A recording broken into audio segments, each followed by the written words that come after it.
All right, it's that time of year again. You know the drill. We set these goals. We're going to get in shape. We're going to lose weight. We're going to feel better than we ever felt before. And what happens? By the second Friday of January, they call it quit day. This time, let's make it happen. Let's make it right. I want to show you a couple of things that you can do here that's going to make it easier for you and get you off on the right foot so that 2025 will be your year to change everything. Stay tuned. Hey everybody, I hope you had a chance to take a look at my book on Amazon, Stretch and Release. And if you haven't, now's a good time to shift over to Amazon and see this book, because through January, I'm going to keep the price down to $15 per book. And the reason for that is this book is a manual to help you improve nutrition, help you improve your flexibility, help you improve your life in general so that you can make 2025 the best year ever. So go over to Amazon, check out my book, Stretch and Release, and get it today for just $15. Welcome back to the Muscle Repair Shop. So today we're going to talk about two things that are very simple you can do right off the bat that you can help you attain your goals of getting in better shape, losing the weight, feeling better for 2025. And they're so easy. I promise you, you have to work hard just to quit doing them. So let's get started with that. So the first thing I saw when I started looking at common chronic diseases in America, and the top 4 common chronic diseases, 3 out of that 4 were heart disease, diabetes, and obesity. Now, what's ironic about that is these 3 things are very relatable. So as you gain weight, you increase your risk of type 2 diabetes, which is going through the roof, even amongst younger people. And as you increase your risk of type 2 diabetes, you're also increasing your risk of heart disease. But don't worry, there is a couple of things here that you can do. Very simple. You can be very consistent with it. It just takes the ability of every day to say, this is what I'm going to do. So let's start with the exercise part of it. Most Americans, or almost half of America, is walking less than 4,000 steps a day. What we really need to be doing is walking more in the 10 to 12,000 steps a day.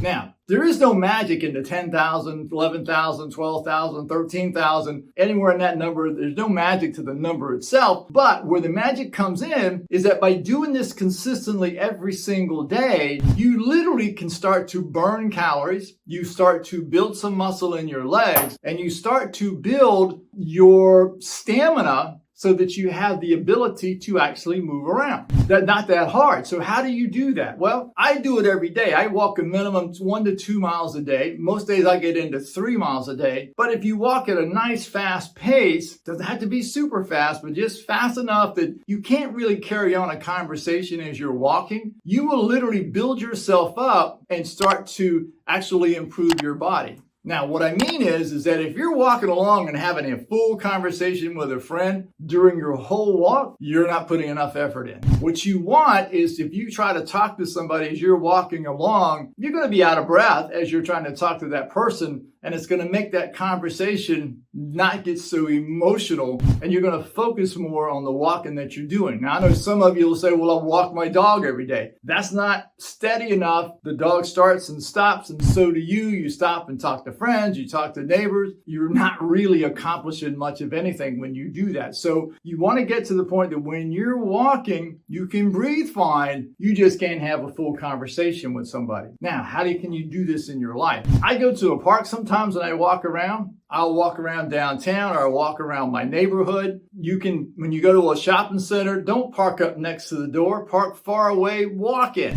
You got to walk in and walk back out. So that's adding steps to you every day. If you come into a building, it has elevators and there's stairs. If you can walk the stairs, walk the stairs. If nothing else, if you're just getting started, take the first flight of steps up to the first floor, then take the elevator all the way back up. But keep working till you build yourself up doing that. The thing is we've got to stop sitting. We're sitting way too much. We're sitting in recliners, and it's really damaging our spine. It's damaging our joints. We really got to get up and get moving. So the second part of this actually includes nutrition. Now, I'm not going to talk about a diet. I at one point weighed 315 pounds, and since 1998, in 2 different sessions, I've lost a total of 135 pounds. And I've kept it off. And that's the key. You see people, they go on diets and they lose weight and they gain it back.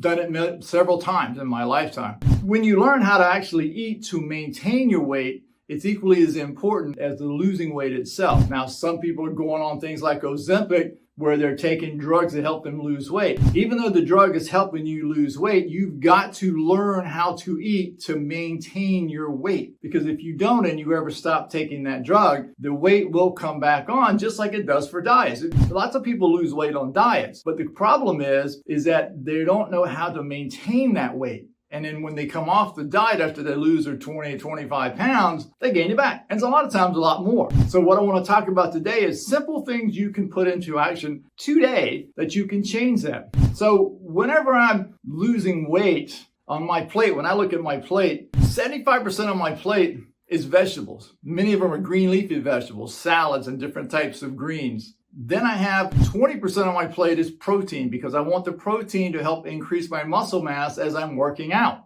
And then 5% of my plate is actually refined carbs like breads, white rices, and pasta. When I want to maintain the weight, I shift that to 60% of my plate is vegetables, 35% of my plate is protein, and 5% of my plate is refined carbs. Why is that important? As you eat the vegetables first, it's going to help put a coating on the interior walls of your intestines to help you reduce the absorption of glucose into your bloodstream. The protein is going to help you build muscle mass as you begin to work out. And as it does that, the muscles are fueled by that glucose that does get through, which reduces the amount of fat that comes onto your body. The walking around helps you burn the fat off your body, and so do the muscles as you start to work out. And as you do that, you're burning fat all day and all night long. It's not a hard thing. And it's like you can eat pretty much anywhere as long as they have vegetables and good meats and so forth, that you can stop that. Because you see, as you're eating the ultra-processed foods, which I did for years, it puts you into a brain fog. It makes you feel tired. When I shifted to this diet back in the 90s, that it was taught to me by a physician back then, I couldn't believe how much more energy I had every day. That was 1998. I'll be 65 in March. I have more energy now than I had in 1998 when I started. So I'm telling you, this is not something that's done through massive research. I'm telling you from my own experience, this is exactly what I did, and this is exactly the results that I got. So try it, see what you think.